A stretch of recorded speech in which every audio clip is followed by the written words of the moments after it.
21 containers na inismuggle na mackerel dito sa sinubukang ismuggle ay nahuli naman sa coordination ng Bureau of Customs at saka ng Department of Agriculture. Kaya't nakita ito.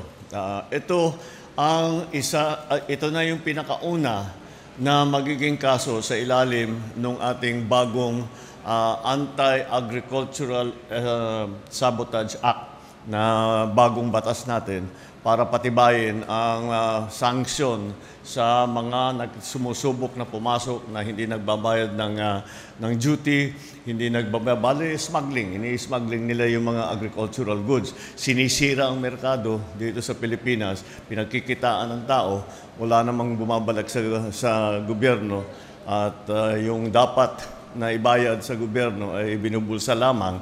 Tapos hindi na nga natin makontrol kung paano nila i-release. Dahil nakita natin, kasama na rin yan sa ibang agricultural product na kahit na makapag-import sila ng mura, iniipit muna nila bago pataasin ang presyo, bago na bibitawan sa merkado.